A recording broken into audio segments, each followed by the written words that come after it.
We all have families. We're all parts of families. And I think we can all agree that our families are just really special.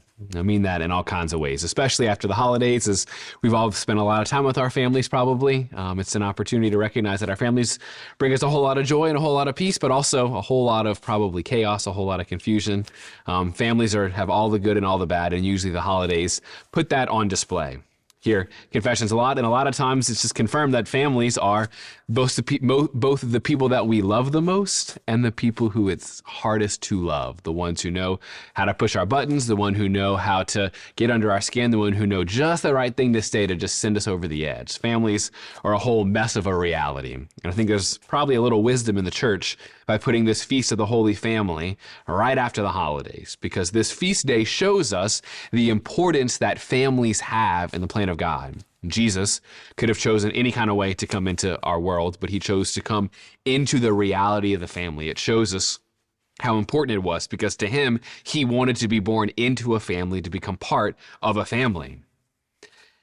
And Pope John Paul II recognized, I think, the importance of that. He has a quote that always sticks out to me in this feast day. He says, "As goes the family, so goes the world."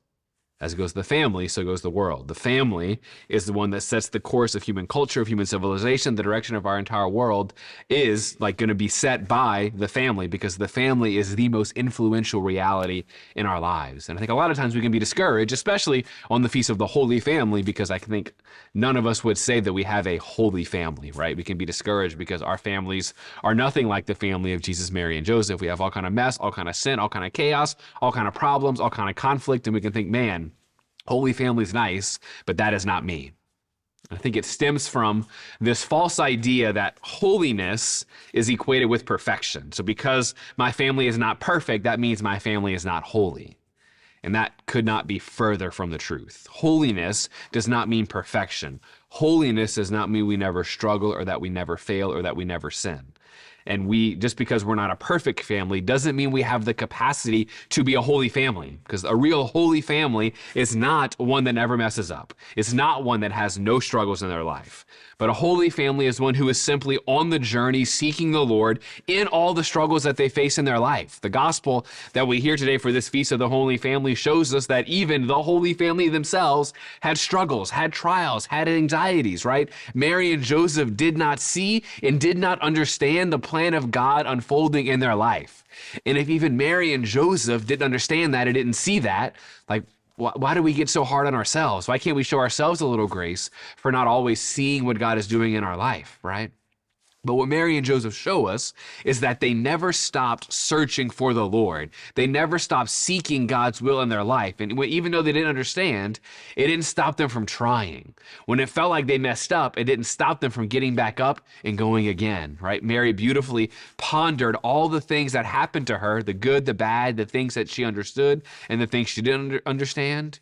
She pondered all that within her heart. She and Joseph lived a life with God in their midst. To be a holy family doesn't mean you're perfect.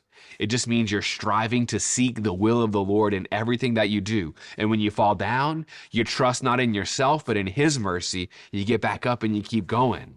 That's what we can do, right? Even in the mess of our life. God was born into the mess of a family because he wanted to be part of the mess. You don't have to have the perfect family for God to enter in. God wants to come into your family as it is, all the brokenness, all the chaos, all the mess right now, to be a part of that, to reveal his presence there. God doesn't demand perfection of us, but what he does ask for is trust. And what he does ask for is faithfulness, to continue to keep seeking him, to continue to get back up, and to know that he is and will continue to act even in the midst of all the brokenness. Your family will never be perfect. So let's let go of that expectation right now. No one will ever have the perfect family. But your family can be holy. Your family can live in the presence of God and walk with him every day. In the anxiety, in the fear, in the doubt, in the worry, Mary and Joseph show us how to walk with God through those trials. So may they show us how in our life today, wherever we find ourselves, we can do that with the Lord. To be a real holy family, who is with the Lord in the midst of all the trials of their lives.